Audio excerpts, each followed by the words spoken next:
ഇന്നത്തെ ആരോഗ്യ വിചാരത്തിൽ പറയാനായിട്ട് ആഗ്രഹിക്കുന്ന ഒരു കാര്യം, നമ്മൾ പലപ്പോഴും ജീവിതത്തിൽ ഒരു പ്രത്യേക രീതിയിൽ ഇങ്ങനെ മുന്നോട്ട് പോയിക്കൊണ്ടിരിക്കുകയാണ്.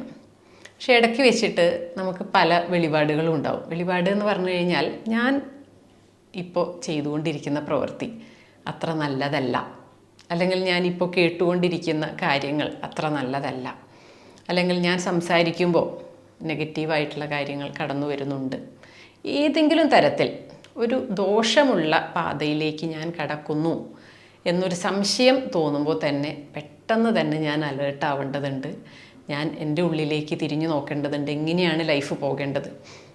അതായത് നമ്മളിവിടെ എല്ലായ്പ്പോഴും ആഴ്ചയിലൊരിക്കൽ ഉപവാസം എന്ന് പറയുന്നൊരു കാര്യം കുറേ കാലങ്ങളായിട്ട് ചെയ്തുകൊണ്ടിരിക്കുന്നുണ്ട്. ഓൺലൈനായിട്ട് കുറേ പേര് ഒരുമിച്ച് ചേർന്ന് ഒരു ദിവസം ആഴ്ചയിൽ ഉപവസിക്കും.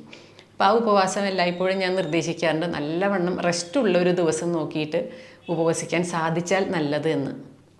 എന്തിനാണ് ഈ റെസ്റ്റ് എടുക്കുന്നത്? അവനവനെ കുറിച്ചിട്ട് കൃത്യമായിട്ടുള്ള ഒരു പഠനം നടക്കാൻ വേണ്ടിയിട്ടാണ്. ഇങ്ങനെയാണ് എൻ്റെ ലൈഫ് പോയിക്കൊണ്ടിരിക്കുന്നത്. ഇപ്പോൾ നമ്മുടെ 15-ാം വയസ്സിൽ നമ്മുടെ ചിന്തകൾ ഇങ്ങനെയായിരുന്നു, എത്രത്തോളം നിഷ്കളങ്കമായിരുന്നു. അതല്ലല്ലോ 35-ലും 40-ലും 55-ലും ഒന്നും ഉള്ളത്. എത്രയോ മാറിക്കഴിഞ്ഞിരിക്കുന്നു. ചിലപ്പോൾ ഭയങ്കര സൗഹൃദവും സ്നേഹവും ഒക്കെ നിറവുണ്ടായിരുന്ന നമ്മളിൽ ഇന്ന് ചിലപ്പോൾ ഉള്ളത് ദേഷ്യവും അറപ്പും അല്ലെങ്കിൽ വിദ്വേഷമൊക്കെ ആയിരിക്കും, അസൂയയും ഒക്കെ ആയിട്ട് മാറിയിട്ടുണ്ടായിരിക്കും.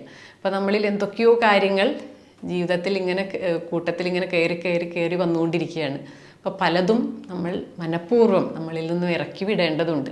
എന്തായാലും കുട്ടിക്കാലത്തുണ്ടായിരുന്ന ആ ഒരു ഇന്നസെൻസിൻ്റെ സന്തോഷം നമുക്ക് വേറെ ലൈഫിൽ എവിടെയും കിട്ടുന്നില്ല. അപ്പോൾ ആ ഒരു ഇന്നസെൻസിന്, ആ ഒരു പ്യുവറായിട്ടുള്ള ഒരു അവസ്ഥയെ വീണ്ടെടുക്കാനുള്ളൊരു ശ്രമമായിരിക്കണം ജീവിതത്തിൽ എല്ലായ്പ്പോഴും ഓരോരുത്തരും നടത്തേണ്ടത്. അതിനുവേണ്ടി കൂടിയാണ് ആഴ്ചയിലൊരിക്കൽ ഉപവാസം എന്ന് പറയുന്ന ഒരു പ്രക്രിയ, ഒരു പ്രാക്ടീസ് എല്ലാവരെ കൊണ്ട് ചെയ്യിക്കാനായിട്ട് ഞാൻ ആഗ്രഹിച്ചത്, ഇപ്പോൾ ചെയ്തുകൊണ്ടിരിക്കുന്നതും. അപ്പം അതിൽ നമുക്ക് സ്വയം ഒന്ന് വിലയിരുത്താനായിട്ട് സാധിക്കും. ഇങ്ങനെയാണ് എൻ്റെ ജീവിതം പോയിക്കൊണ്ടിരിക്കുന്നത്, ഞാൻ ആഗ്രഹിച്ച തരത്തിൽ തന്നെയാണോ, അല്ലെങ്കിൽ എത്രത്തോളം വഴി മാറി ഇപ്പോൾ പോയിക്കൊണ്ടിരിക്കുന്നു, ഇതിൽ എന്തൊക്കെ മാറ്റങ്ങൾ ഞാൻ വരുത്തണം. ദോഷമുള്ള വഴിയിലൂടെയാണെങ്കിൽ ഏതെങ്കിലും തരത്തിൽ ഞാൻ മറ്റൊരു വഴിയിലേക്ക് കയറിയേ പറ്റൂ, അതൊരു നിർബന്ധമാണ്. അല്ലാതെ എനിക്കിപ്പോൾ ഇതേ നിവൃത്തിയുള്ളൂ എന്ന് പറഞ്ഞു പോവുകയല്ല. കാരണം ഓരോ മനുഷ്യനും ഒരു ജന്മം തന്നെ, ഒരു ലൈഫല്ലേ നമുക്കുള്ളൂ. ഇത് അധിക നാളൊരു അക്ഷയപാത്രം പോലെയൊന്നും നമ്മുടെ പ്രാണോർജ്ജമില്ല. കുറച്ച് കാലങ്ങൾ, എണ്ണാവുന്ന ദിവസങ്ങൾ, അല്ലെങ്കിൽ അങ്ങനെ കുറച്ച് ദിവസങ്ങളാണ് നമുക്ക് വാസ്തവത്തിൽ ജീവിക്കാനായിട്ടുള്ളത്. ആ ഒരു ജീവിതം പരമാവധി കൃത്യതയിൽ, നമ്മുടെ കർമ്മത്തിലൊക്കെ കൃത്യത പാലിച്ച്, ചിന്തയിലും കൃത്യത പാലിച്ച്, അന്യന് ദോഷം വരുത്താതെ പരമാവധി സന്തോഷം അവനവനിലും ചുറ്റുമുള്ളവനിലും നിറച്ച്, ആ ഒരു രീതിയിൽ നമ്മുടെ കർമ്മത്തിലൊരു കൃത്യത വരുത്താനായിട്ടുള്ളൊരു ശ്രമം എല്ലാവരും നടത്തേണ്ടതുണ്ട്.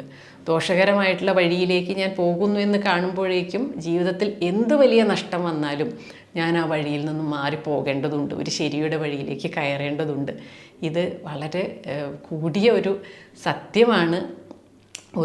ഓരോരുത്തർക്കും പ്രാക്ടീസ് ചെയ്യാനായിട്ട് ബുദ്ധിമുട്ടുള്ള കാര്യങ്ങളൊക്കെ ഉണ്ട് ഇതിൽ, ഞാൻ ഈ പറയുന്ന കാര്യങ്ങളിൽ. പക്ഷേ നമ്മൾ ഇതുപോലെയുള്ള, അതായത് തെറ്റായ വഴിയിലൂടെയാണ് ഞാൻ പോകുന്നതെങ്കിൽ, ഇപ്പോൾ ഒരു ബ്ലേഡ് കമ്പനിയിലാണ് ഞാൻ ജോലി ചെയ്യുന്നതെങ്കിൽ ഒരു പക്ഷേ ഞാൻ നിർവാഹമില്ലാതെ ചെന്ന് പെട്ടിട്ടുള്ളതായിരിക്കാം അതിൽ.